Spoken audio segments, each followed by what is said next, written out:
Hello. How many of you enjoy watching parents play with their young children? I am absolutely fascinated by it. What I'm interested in is how that parent initiates contact with that child, and most captivating is how that child responds back to that contact. I listen to what they're saying or even thinking or singing, and I go like this. I go, peekaboo! Or that clapping game, how about that one? Patty cake, baker's man.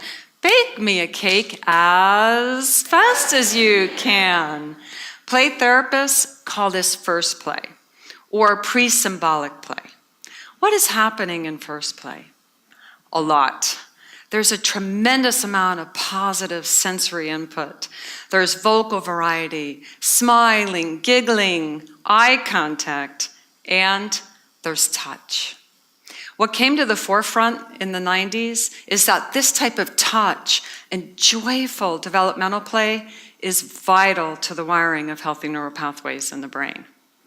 And it is this wiring of the brain that sets up a lifelong ability for us humans to engage in healthy and securely attached, intimate relationships.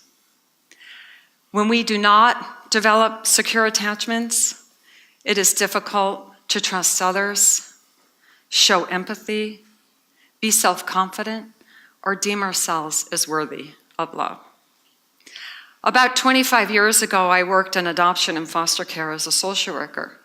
And I saw firsthand not only the effects of abuse and neglect, but the detriment to children who did not receive those early life, first play, joyful touch experiences. My desire to bring healing to children led to a specialty in play therapy. I was fortunate to train with Dr. Viola Brody, a pioneer in the treatment of early childhood attachment disorders.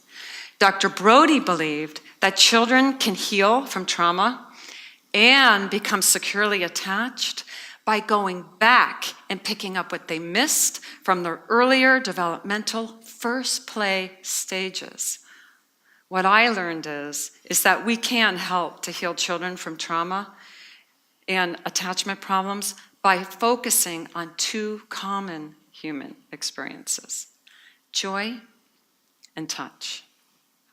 Let me show you an example of what I mean by a joyful touch activity with an older child.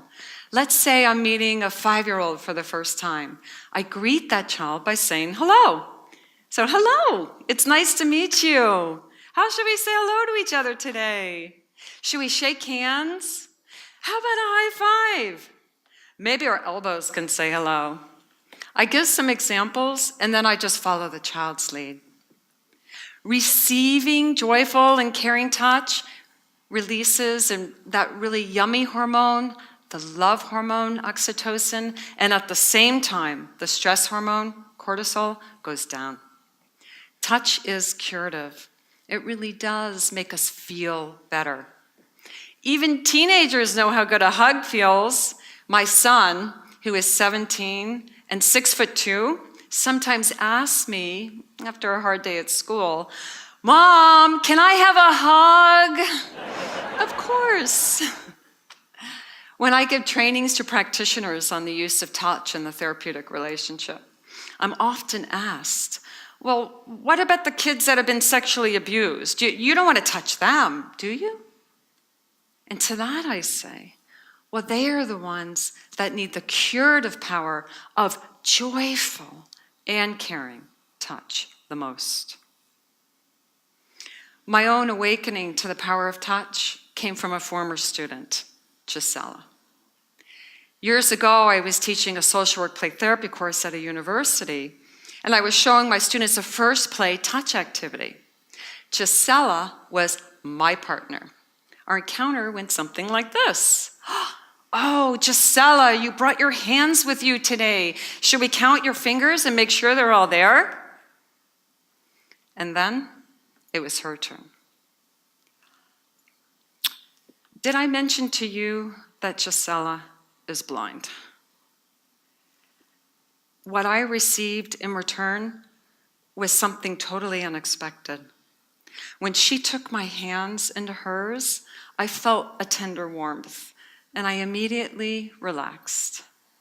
She touched me with such an amazing sense of presence and awareness. What happened is, through caring touch, a blind woman gave me one of my most profound experiences of truly being seen. Gisela went on to become a pediatric social worker.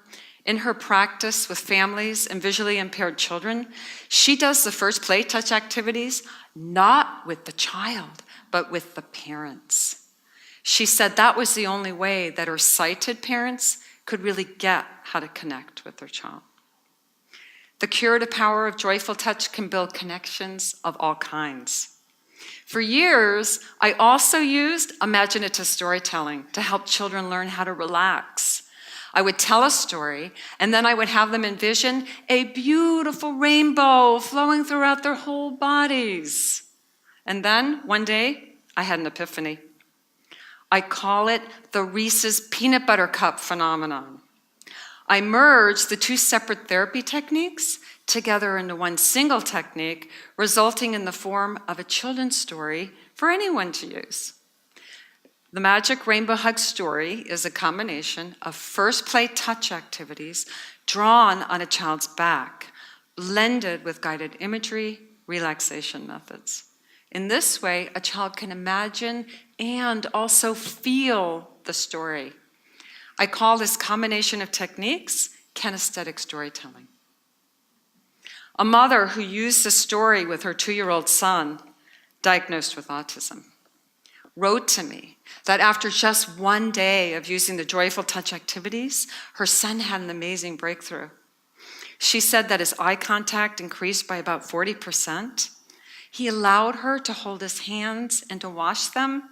And most surprisingly, she said he started to cooperate with her directions. And she emphasized, without a battle. There are a lot of young children out there with all kinds of challenges, and their parents are struggling to find ways to help them and connect with them. Kinesthetic storytelling offers a fun, new alternative. When children receive joyful and caring touch, they also learn how to give it as well. Often parents of the children in my practice report that after experiencing the Magic Rainbow Hug only a few times, their children, as young as age 3, begin to start playing parts of the story out on their friends, their siblings, and even their grandparents' backs. Dr. Brody demonstrated that when children gain a sense of a felt self, that this helps them to feel grounded and secure within themselves. And from that place, they're better able to calm and self-regulate their own emotions. It enables them to build secure attachments and to have close and empathetic relationships because they deem themselves as worthy of love. And guess what? I have good news for you too. Research teaches us that the brain has a neuroplasticity where new pathways can be formed at any age.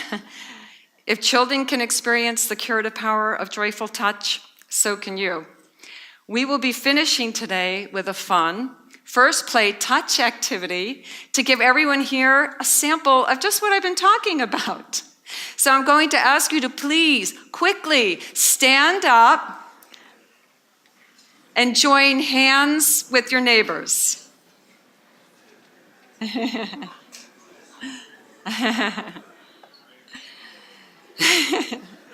We will be singing I like this here in the middle of the aisle.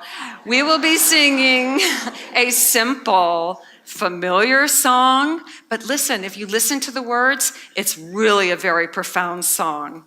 On the count of 3, we will be singing, Row, Row, Row Your Boat. Are you ready? Okay. 1, 2, 3. Row, row, row your boat gently down the stream. Merrily, merrily, merrily, merrily, life is but a dream. Again, but with gusto. Row, row, row your boat gently down the stream. Merrily, merrily, merrily, merrily, life is but a dream. Now, one last time, but slow and soft, and I want you to look around and make eye contact with your neighbors when you do this. So you ready? Okay, here we go. Row, row, row your boat gently down the stream. Merrily, merrily, merrily, merrily, life is but a dream. Oh, so sweet. Thank you.